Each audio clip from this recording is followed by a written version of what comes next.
그리고 베개 통이 둥그란 조선 베개였잖아요. 그쵸. 그 안에 식량이 얼마 들어가는지 아세요?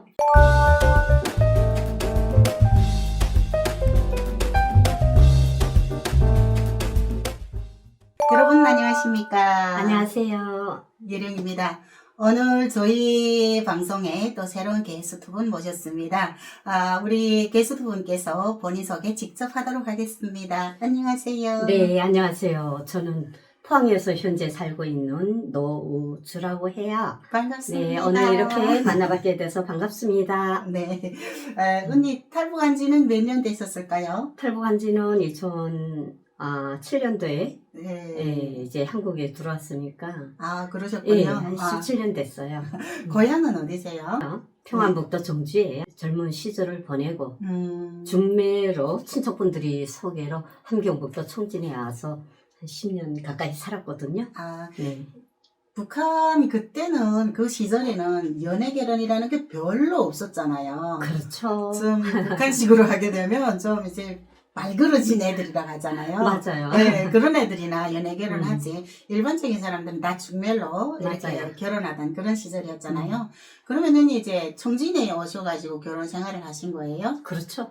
청진은 어떤 곳이었는지 우리 시청자분들 좀 소개 좀 해주세요. 청진은 동해 바다를 끼고 있는 항구 도시이면서 철이 많이 생산되고 있는 철이 도시이고 공업 도시라고도 이야기할 수 있어요. 제가 현재 살고 있는 포항, 포항도 철이 도시고 또 동해 바다를 맞다. 끼고 있기 때문에 맞다.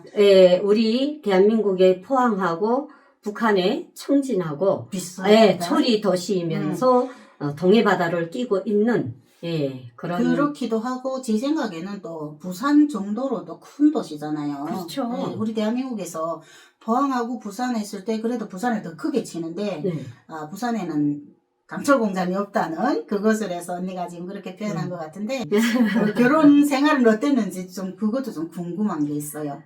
제가 시집을 갈 때 당시에는 북한의 김일성 사후 김일성이 죽은 해였어요. 1994년. 94년도 11월에 제가 1994년도 맞던가요? 맞아요. 94년도 7월 8일 그쵸, 김일성이 사망한 이후 아버지 생일을 몰라도 맞아요. 제가 시집을 친척들이 이제 소개로 11월 말에 함경북도 청진으로 시집을 가게 됐는데요. 네. 김일성이 사후부터 네. 북한의 이제 청진 같은 경우는 더군다나 배급을 안 주고 알아서 먹고 살아야 되는 그런 시기였고 그때부터 고난의 행군이 시작되었죠. 네, 그래서 제가 시집을 갔는데 저희 시집에서 그 전해에 겨울에 시형 되시는 분이 휘발유 장사를 하다가 집을 다 태워먹었대요. 휘발유가 어떻게 불났구나. 그렇죠. 휘발유 통을 옆에 놓고 담배를 피우다 담배 꽁초에 불이 당겨서 그 집 한 채를 다 구워 먹고 그리고 이제 동네 사람들이 이민반에서 토피 진흙에다 볏짚을 썰어서 해서 토피를 말려서 그 젖은 채로 집을 쌓았는데 단칸방을 쌓은 거예요. 네네. 그래서 제가 시집을 갔는데 그 단칸방이 크지도 않아요. 한 15평 정도 될까요? 그러니까 자체로 이제 집을 지었고. 그렇죠. 자체로 집을 지어서 네네. 한 15평 되는데 네. 부엌에 칸막이도 없었어요. 그러니까 들어가면서 바로 부엌이면서 집안이 그래서 다 보이는. 네, 우리는 이제 영구임대 주택 같은 경우는 문 열고 들어가면은 이제 거실까지 쫙 보이잖아요. 네네. 그것처럼. 북한이 대체적으로 거진 그렇죠. 네. 거의 그렇죠. 근데 정말 시집을 가서도 눈이 딱 감기는 게 3일 만에 친정집에 가잖아요. 여기는 네네. 신혼여행을 간다거나 북한에는 신혼여행 자체도 없었기 때문에 그렇죠.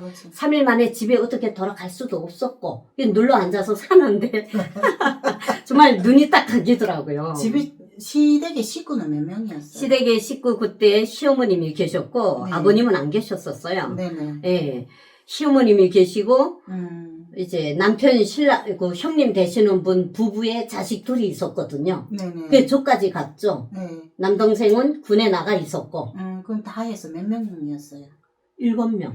7식구 그 집에 시집을 갔구나. 그렇죠. 7 식구가 한 방에서 그때 당시 북한에서 또 그런 말이 있었잖아요. 뭘 버느라 하지 말고 식구를 줄여라. 그렇죠. 그러니까 입을 덜어라 이런 말이 있었잖아요. 맞아요. 근데 그 대식구 속에 시집을 갔으니까 언니 고생이 얼마나 했을지 눈에 뻔히 보이긴 하는데 그래도 구체적으로 얼마나 고생을 했을지 그게 또 언니가 고생한 게 언니만의 고생이 아니라 그때 당시 북한 주민들 거의 다가 이제 겪는 그런 고생이었으니까 네, 언니 얘기를 통해서 우리가 북한의 그때 당시 실상을 좀 알아보도록 해봅시다. 그래서 언니 어떻게 그거 이겨냈어요? 제가 시집을 갔는데 청진은 네. 저희가 살던 고향은 쌀고장이고 그렇죠. 예.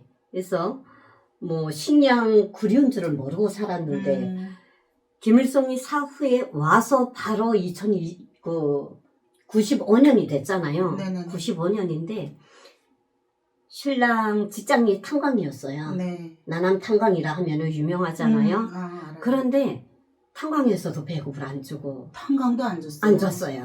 근데 나가서 식사는 됐어요. 음. 그러니까 집에 있을 필요가 없었죠. 계속 나가서 네. 밥 한 끼 먹으려고. 그렇죠. 하루 한 끼 그래도 회사에서 주는 밥을 먹기 위해선 출근을 해야 했었고 네. 그래서 북한에서는 일명 이런 말이 있었죠. 남자는 사회주의를 지키고 여성들 가정의 주부들은 나가서 자본질을 해서라도 내 가족을 먹여 살려야 된다. 이런 말이 엄청 많이 퍼졌었거든요.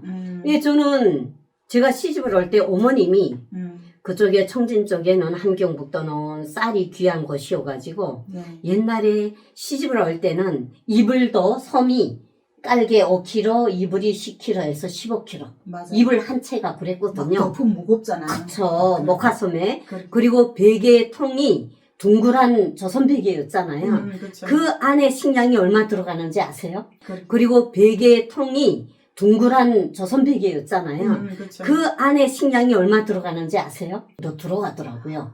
근데 어머님이 현명하셨던 게 딸이 가서 배를 고를까봐 시집에 가서 그 없는 청진에 진짜요? 가서 배 고를까봐 네. 친정엄마가 베개 7개를 해주셨는데 이불 2자리에 그 베개 안에다 찹쌀, 잎쌀, 팥, 콩, 깨 예.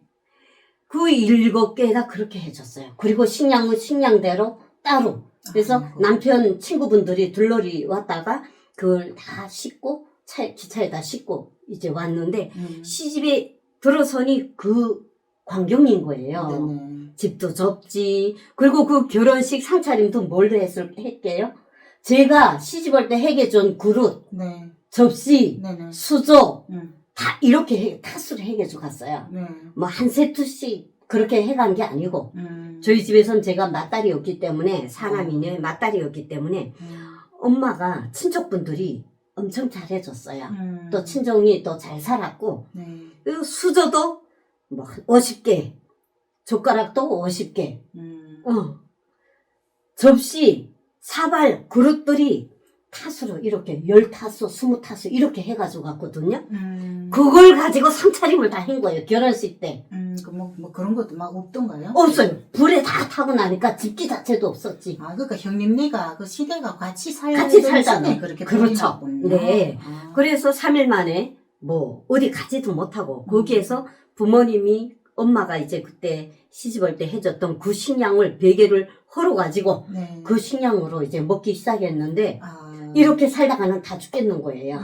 그리고 남편 친구분들이 와보고 너무 눈이 딱 감기니까 새신랑 신부 잠자리도 없고 같이 자야 되는데 그 겨울에 그 바람벽 틈 사이로 송해가 들어와서 하얗고 집이 완공이 안 된 상태. 완공이 안 됐죠.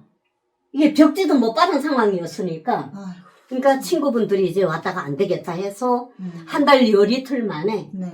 이제 자그마한 새빵살이를 하나 얻어줬어요. 그래서 거길로 나가게 된 거죠. 예, 그때는 북한에서는 새빵살이라 해도 뭐 새집에 돈을 준다거나 그런 게 없었거든요. 그렇죠. 그때 예. 당시는 그랬죠. 뗄감이 없고 먹을 게 없으니까 그냥 주인집 이제 어르신들한테 저희가 석탄을 계속 대줬어요. 그 석탄을 사서 떼줘도 돈이잖아요. 그렇죠. 그렇죠. 예. 네. 그래서 석탄을 대주고 그러니까 저희는 석탄을 대주는 값으로 그 집에서 그 집에서 살았거든요. 살았죠. 맞아요. 그것도 석탄을 대주는 일도 보통 일은 아니잖아요. 맞아요. 네. 이게 그 남편이 음. 그때 당시에 이제 탄광에서 소대장을 하고 있었기 때문에 본인이 책임을 지고 석탄을 캐서는 서대원들한테 한 배낭씩 집에 갈 때는 지어보내고 먹고 살아라고. 그렇죠. 뗄 거는 또 이제 가지고 오고 그러면서 살았는데 안 되겠더라고요. 그래서 엄마가 시집올 때 해줬던 옷가지들 한복부터 시작해 첫날 입었던 한복부터 시작해서 시장에 나서 다 팔았어. 파는 것도 제 값에는 못 받았죠. 못 받죠. 그렇죠. 그때 당시에는 다 들고 나오는 사람들이고. 맞아요. 아유 참 막 생각만 해도 끔찍가 서나요. 그 시장을 보면 6.25 전쟁에 참전했던 참전 용사들이 받았던 메달, 군복까지 다 가져나와서 파는 그런 상황이었어요. 맞아요. 없는 게 없었나. 맞아요. 집에 유리창까지 뽑아서 들고 와서 파는 먹을 게 없으니까. 먹을 게 없으니까. 정말 그런 상황 속에서 그때부터 이제 장사를 하면서 이야, 살아가기 시작한 거죠. 정말 고생했네요. 아비 규환이 따로 없었죠. 생각하기도 싫죠. 맞아요. 정말 우리 대한민국의 삶은 참 천국이에요, 천국. 그래요. 그 이제 언니가 말하는 걸 들으면 나도 그 고생했던 그게 막 생각나가지고 아유 진짜 생각하기도 싫은데 그렇죠. 또 방송이다 보니까 우리가 말 하기 싫은 과거를 또 이렇게 이야기하는 그런 상황이 돼버렸는데 또 이제 언니가 저희가 언니랑 또 잘 아는데 또 국립통일교육원을 통해서 언니를 또 알았는데 언니랑 같이 몽골 여행도 같이 갔었고 그때 언니 하는 얘기를 들어보니까 그쪽에서 이민반장도 했다고 하는데 그러니까 그 열악한 환경 속에서 또 이민반장을 맡으신 거예요. 맞아요. 아이고. 이제 북한에서는 그렇잖아요. 뭐든 행정이든 당일권을 하자면은 출신 성분이 좋아야 되잖아요. 그렇죠, 그렇죠. 그리고 출신 성분도 좋아야 되지만 또 바탕이 있어야 돼. 재력도 있어야 돼요. 근데 좀 능력도 있어야 되죠. 맞아요. 그리고 인민반 사람들이 또 찬성도 돼야 되고. 그렇죠. 예. 그런데 저 같은 경우도 앞에서 평안도에서 함경북도에 시집을 가서 3년 되는 해 나이 30살 돼서 그때 당시에 이제 제가 아들을 출산을 했어요. 네. 저도 또 늦게 출산을 했죠. 그래서 출산하고 6개월 만에 동에서 동당비서 동장님 여맹위원장이 찾는 거예요. 그래서 동해를 가니 네. 우리 동에 이민반장을 뽑아야 되는데 좀 맡아줬으면 좋겠다는 거예요. 그래서 저희 집 앞에는 군부대, 예전에 이제 육군단이라고 거기에 이제 군부대가 있었어요. 군부대 불악이고 하다 나니 또 출신 성분도 좋고 처녀 때부터 사라총위원장하고 하다 나니 이제 그게 다 서류들이 넘어오잖아요. 그렇죠, 그렇죠. 그래서 할 수 없이 거기에서 또 장사를 하고 있었고 하니까 할 수 없이 이제 그걸 또 앉게 됐어요. 최연소 30살부터 진짜 젊은 이민반장, 했네요. 예, 세계 이민반을 통합한 초급 여맹위원장까지 겸해서 동네에서 활동을 하게 되는 거예요. 제일 고난의 행군 시기에 눈만 뜨고 문 열고 밖에 나가면 처마 밑에 사람들이 굶주려서 누워있고 쓰러져 있고 죽어있고. 그렇죠. 그때는 그랬죠.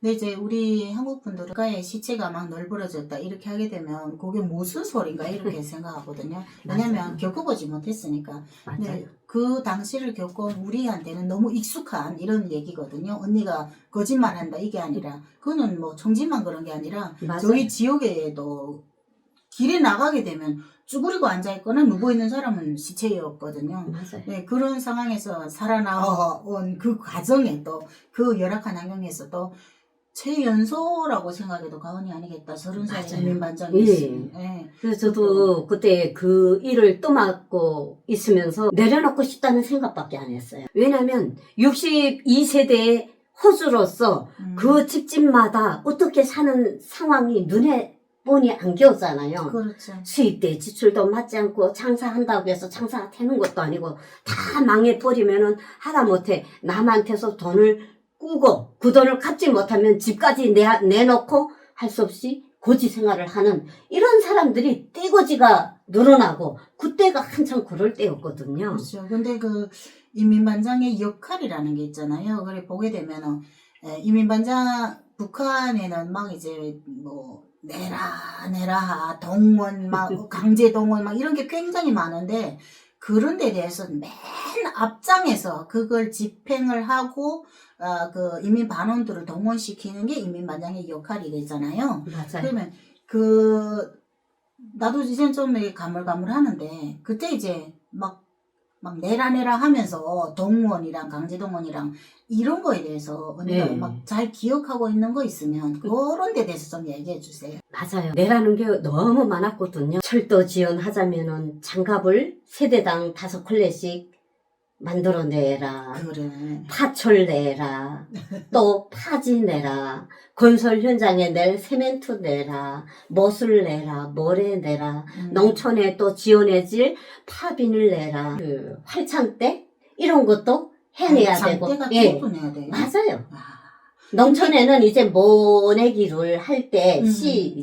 씨앗을 키울 때 하우스 이게 하겠다고. 그렇죠. 이제 비닐 방막을 씌우고 거기에 이제 우리나라처럼 하우스가 없잖아요. 그렇죠. 네, 지금은 하우스도 좀 이제 많이 들어왔다고 하는데 음. 그 활창대를 꼽아서 뭐가 어느 정도 클 수 있도록 잘하게 해야 되는데 그 활창대도 해내라 하고 그리고 군대 지원도 있어요. 군대 지원은 다양하게 뭐 내라 가자. 맞아요. 군대 지원은 돼지. 세대당 돼지 한 마리 50kg 이상 나가는 거 돼지 한 마리 무조건 해야 되고요. 그리고 군인들 겨울에 춥다고 톨레트 해줘야 된다고 개가죽 한 마리 무조건 해야 되고요. 학생들은 의무적으로 토끼가죽 1인당 5장씩 내야 되고 그러니까 이게 세금이 아니고 뭐예요? 기억력이 굉장히 좋은 것 같아요. 우리 이제 좀 시간이 지나고 나면 그 북한에서 있었던 일을 도로 잊어버리기도 하는데 언니가 얘기하는 거 보니까 그때 당시를 이렇게 많이 생생하게 기억하고 있는데 언니가 이민반장들이 포치 받잖아요. 예. 뭐 각 이민반장 얼마 이렇게 내라. 맞아요. 뭐 된장 얼마 이렇게 하잖아요. 저도 여명연장으로 좀 있었으니까 이제 그 바삭한데 그거 할 때 제일 괴로운 게 내는 사람은 괜찮은데 못 내는 집들 있잖아요. 그런 데 대해서는 이제 막 못 내게 되면 이민반 회의에서 망신 주기 하고 막 공격하고 이렇게 해서 이 사람들은 그 창피함에 망신 당하는 게 싫으니까 막 빚을 내서라도 하고 이랬단 말이에요. 그래서 언니도 그런데 맨 앞장에서 했을 것 같은데 어땠어요? 그때 언니는 이민반을 어떻게 이끌었어요? 저는 62세대 성금보도 빠나잖아요. 그렇죠. 예. 그래서 좀 어려운 집들은 다음번에 좀 수월한 거 낼 때, 과제를 낼 때, 예. 아니면은 인원 동원을 해야 될 때가 있어요. 발전소 건설 갈 때도 인원 그렇죠. 동원해야 되고, 그렇죠. 도로 닦기 갈 때도 인원 동원해야 되고, 예. 이럴 때, 그리고 아편 찐따기 나갈 때도 인원이 동원이 돼야 돼요. 근데 돈이 없고 지금 당장 입에 들어갈 풀짓도 없는 사람들한테 내라고 하는 거는 너무나도 무지막지한 행동이잖아요. 그래서 이런 사람들은 배제를 해요. 이민반원들 회의할 때, 자, 조금 여유가 되는 분들은 돈을 좀 내주세요 하고, 돈이 없어서 못 내는 사람들은 노력동원으로 대체를 하면서 이렇게 서로 바란스를 맞춰 나갔어요. 그러다 나니 사람들이 원성이 높지 않았어요. 그러면서도 동에서 모든 과제를 수행하는데 1등 자리를 내놓은 적이 없어. 10년 동안 하면서. 그렇게 바란스를 맞춰줬죠. 잘 이거 맞춰가면서 맞아요. 근데 다른 이민반에서는 서로 물고 뜯기 하고 안 나갔다고 고자질하고 사상 비판에 내다 세워놓고 사실은 그 고자질하는 게 이민반장 역할이잖아요. 맞아요. 근데 언니가 이제 말 들어보니까 되게 이제 융통성 있게 맞아요. 잘 하신 것 같아요. 근데 이제 솔직히 또 그렇게 융통성을 보여주려고 하게 되면 언니가 또 감수해야 되는 부분도 굉장히 많고 이런데 정말 고생이 많으셨던 것 같아요. 좀 대표적으로 너무 열악하게 살았는데 좀 이랬다 하는 그런 사례가 있을 것 같아요. 있죠. 있어도 너무 많죠. 저희가 한 번은 이제 청진에서 네네. 통근 기차를 타고 1시간 정도 가는 성막 발전소라는 곳이 있어요.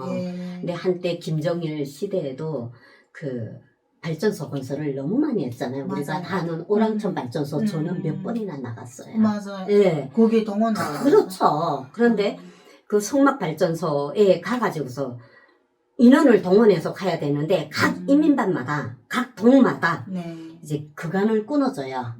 예, 20m, 25m씩. 그러니까 이제 그 예를 들어 어랑천 발전소를 건설한다면 거기 돌격대가 나가 있잖아요. 돌격도는 거기 상주에 있고 근데 그러면 인민반이 나가가지고 그렇게 또 구간까지 구간을 다 끊어줘요. 와. 네. 근데 그거는 무보수잖아요. 무보수죠. 쌀 한 톨 안 주죠. 옥수수 하나를 안 주죠. 그러면 그거 갈 때도 도시락도 언니네가 싸가지고 가야 될 맞아요. 그때도 인민반이 뭉쳐가지고 인민반 회를 열어가지고 빵을 만들어 파는 사람도 있고 그치. 국수를 삶아 그치. 파는 사람이 있고 술 만들어 파는 사람이 있고 그래요. 네네, 그렇죠. 그런데 여기에서 아무것도 못하고 풀뿌리 캐먹는 사람들도 있잖아요. 그렇죠. 그러면 이런 사람들을 동원을 해요. 음. 그때에 자 조금씩 장사를 하면서 생활이 여유가 좀 있는 분들은 이렇게 후원 물자를 받아요. 그래서 그 후원 물자를 받아가지고 동원되는 사람들이 식사를 거기서 하고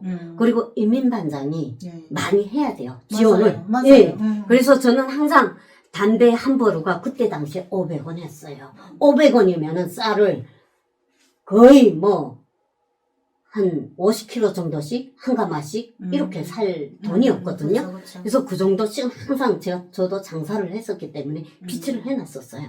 그래서 담배 한 버릇씩 챙겨가고 뇌물 거일 거를 그래서 사람들을 끌고 가요. 그 시공지도원이 각 동마다 이제 구간을 끊어주면 네. 동에서 몇십 개 인민반에 20m, 15m 이렇게 인원수에 따라서 구간을 끊어주잖아요.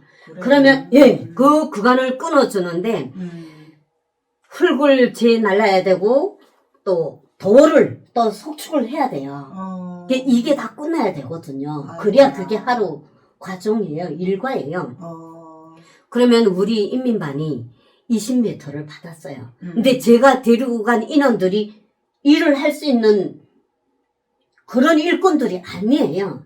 그럼 어떻게 할까요? 그러니까 제가 가지고 간 그 사람들한테서 거둔 그 외에도 네. 제가 담배 한 벌을 가지고 갔잖아요. 그러면 시공지도원을 몰래 불러요. 담배 한 벌을 몰래 줘요.